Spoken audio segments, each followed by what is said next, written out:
बालिका विद्यालय यानी कि KGBV, जिसमें SC, ST, OBC, अल्पसंख्यक या गरीबी रेखा से नीचे जैसी वंचित समूहों की लड़कियों के लिए कक्षा 6 से 12 तक के आवासीय विद्यालय भी हैं। Question number 104, Mr. Naman, please.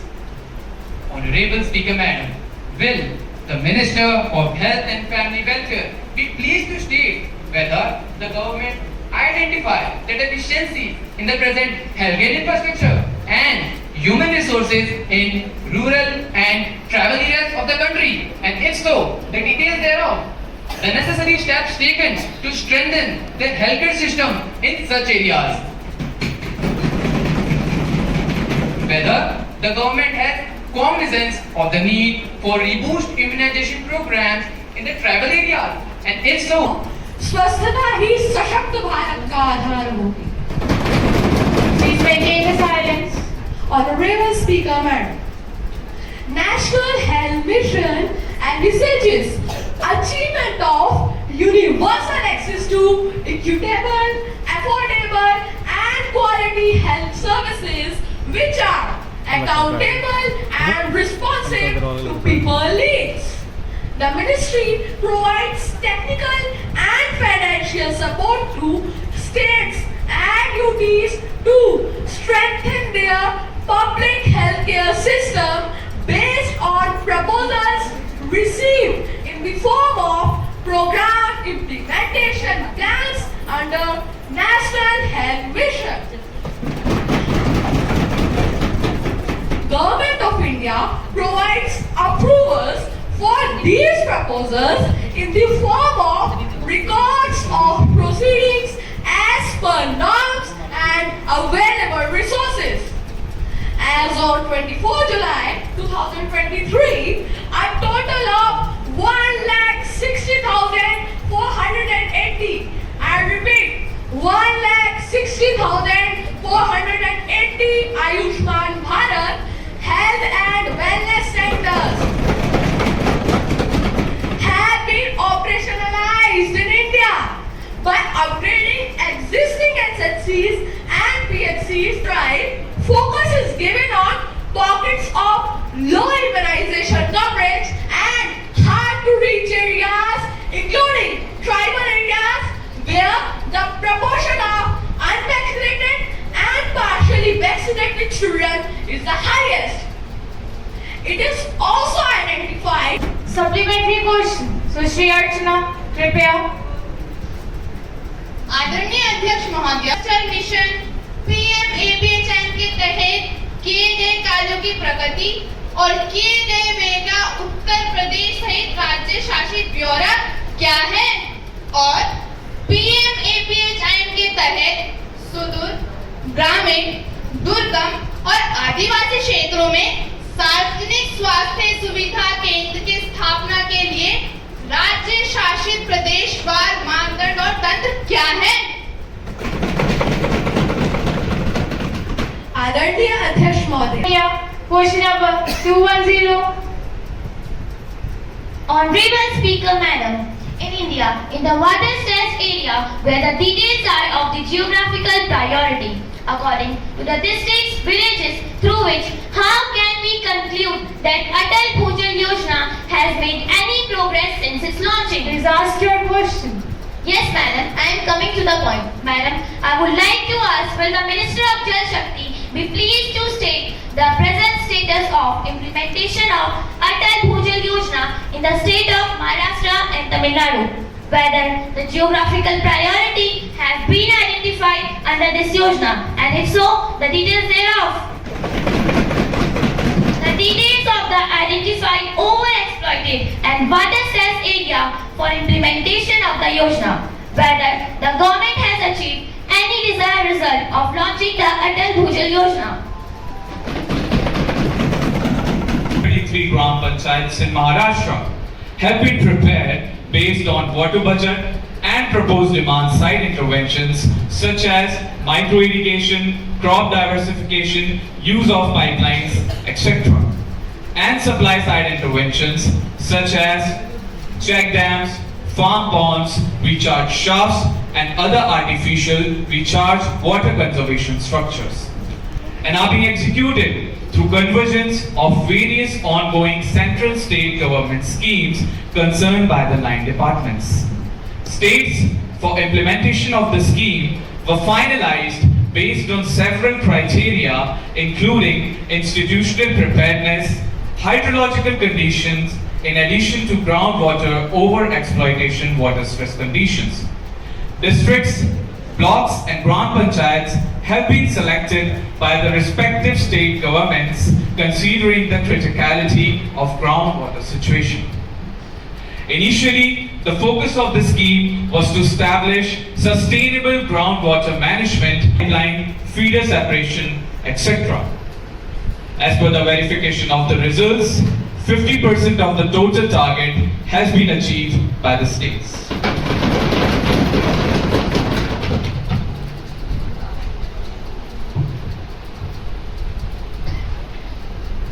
To 87. Annual report of the State Farm Corporation of India Limited, New Delhi for the year 1986 to 87, along with audited accounts, comments of controllers and auditor journal thereon. Received from the Secretary of the Upper Chamber of the Youth Parliament in accordance with the provisions of rules of procedure and conduct of business in the Upper House of the Youth Parliament. I am directed to enclose the copy of Illegal Migrant Bill 2008 as passed by the Upper Chamber in its sitting held on October 4, 2008. Secretary Secretary, to lay a copy of the bill as passed by the upper chamber. Madam, I lay on the table of the House the Illegal Migrant Bill 2008 as passed by the Upper Chamber.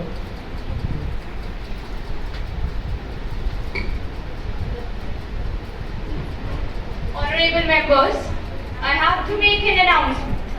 On my own and on behalf of the honorable members of the House, I have a great pleasure in extending our warm welcome to Her Excellency Ms. Ishfa, the Speaker of National Assembly of Bangladesh, and the other honorable members of Bangladesh Parliamentary delegation who are on a visit to India as our honored guests. The other honorable members of delegation are Mr. Anupam, Ms. Misbah. It is The Indian Railways, like most government organizations, has plagued by persistent financial crisis. Madam, I want to bring to your kind notice that during the last few years, the yearly rate of expense growth has surpassed the revenue growth. The revenue growth has slowed down due to saturation in trunk routes, poor service quality and reliability. The railways are increasingly being used for the transport of bulk goods in public sector, although they are losing ground to motorways. Madam, most of the national highways run parallel to railways and steals income from it. Minister of Railways, please. Honorable Speaker Ma'am, Ministry of Railways has recently launched Amrit Bharat Station Scheme for development of railway station on Indian Railways. This scheme envisages development of railway station on a continuous basis with long-term approach.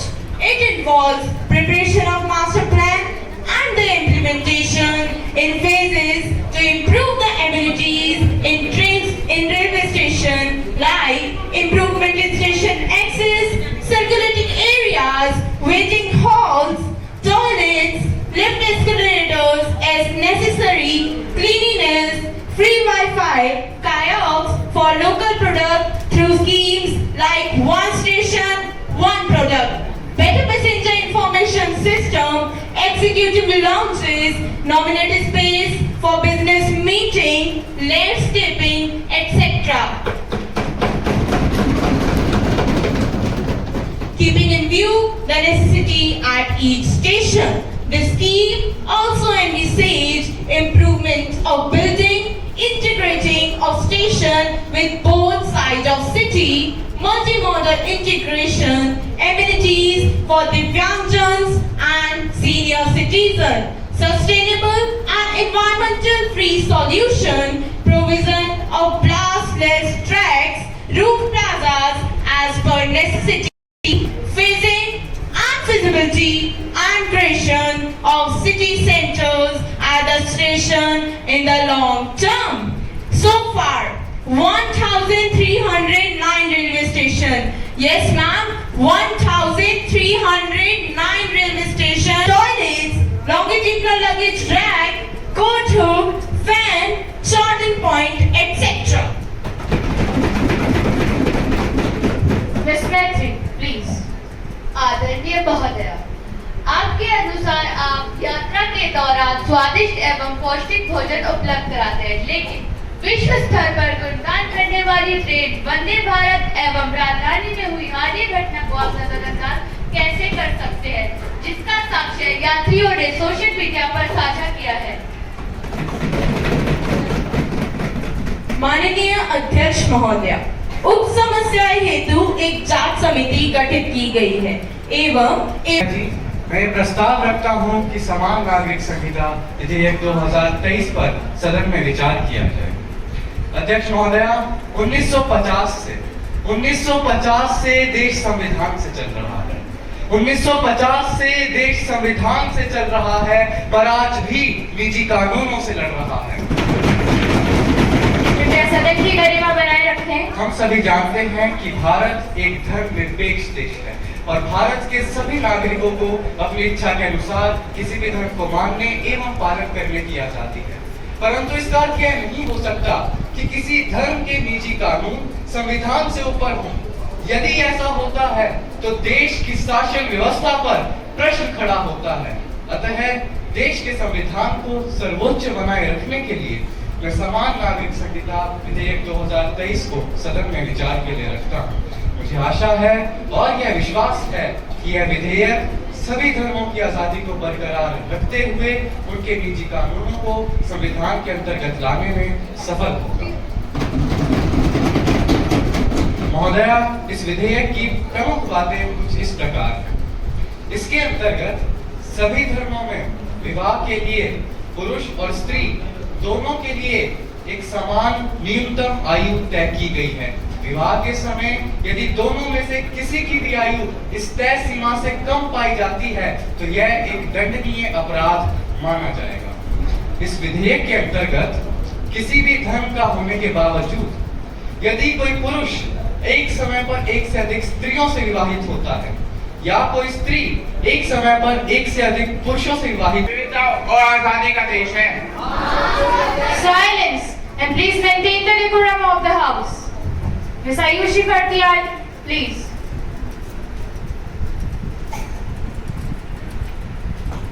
Honorable Speaker, Madam, I'm highly grateful to you for giving me an opportunity to flash a light and draw the attention of the entire House to the shortcomings and demerits of the proposed bill that is being tabled before the House. It would be pertinent here to declare that my comments on the shortcomings and demerits of the said bill are based on my personal observation, insight, as well as the thinking without any discrimination. I strongly believe that the majority of the House will agree and accordingly consider it important to make the required changes regarding the point raised in my contention for larger interests and benefits of the citizens of the country. Madam, Constitution is the supreme law in this country and the violation of the fundamental rights given to the citizens of India by the Constitution is a punishable act. Article 25 of the Indian Constitution guarantees the freedom of conscience, the freedom to profess, practice and propagate religion to all the citizens. In the light of this article, I would like to say that this bill goes against one of the fundamental rights given to us by our Constitution.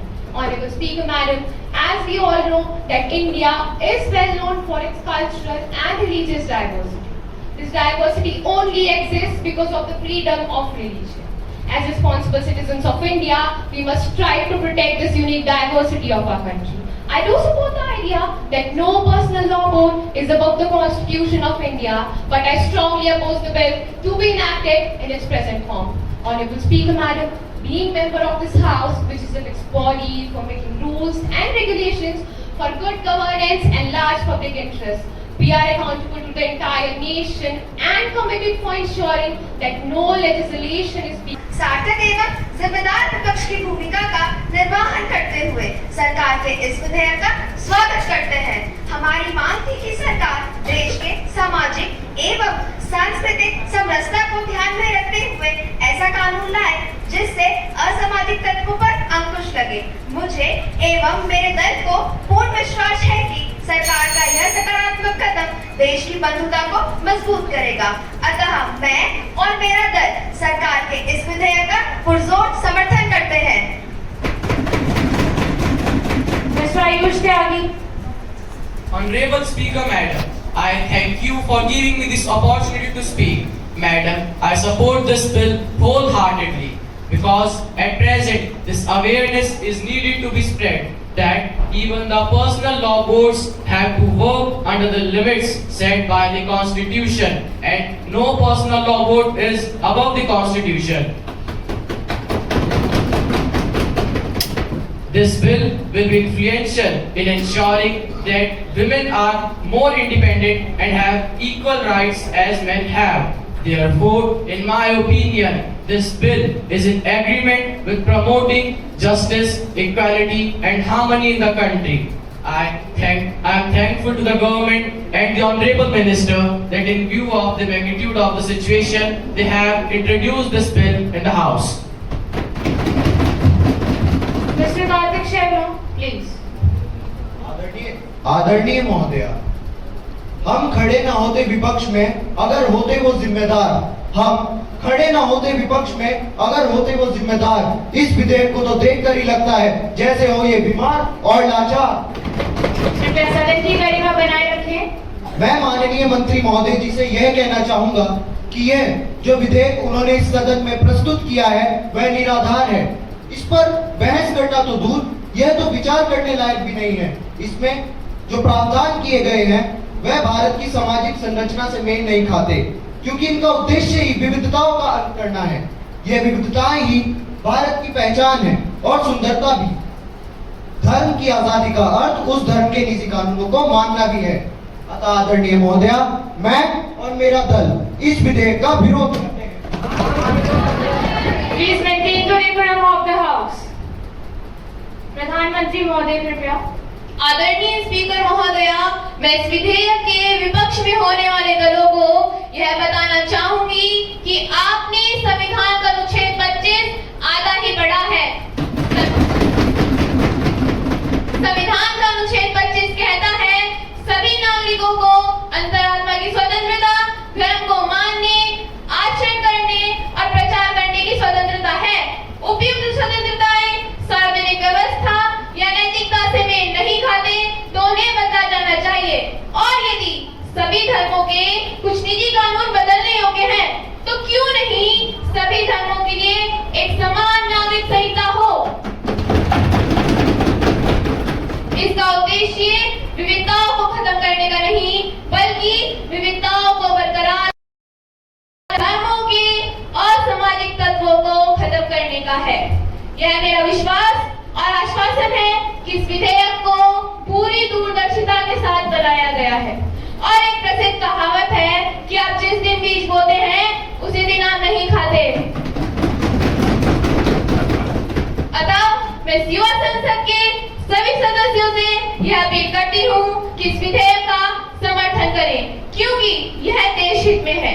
यह विधेयक हमारे संविधान में निहित सिद्धांतों के अनुरूप है और हमारे देश की छवि को बेहतर बनाने के लिए अग्रसर है। कि ठहर जाओ थोड़ा सा, इस इल्जामात इस दिल में कई बार चलते चलते छूट जाती हैं बहुत सी चीजें। Honorable Speaker Madam, I am very grateful to have supported the bill. I am also grateful to all who have debated logically and rationally over the topic. I also want to thank everyone for all the suggestions.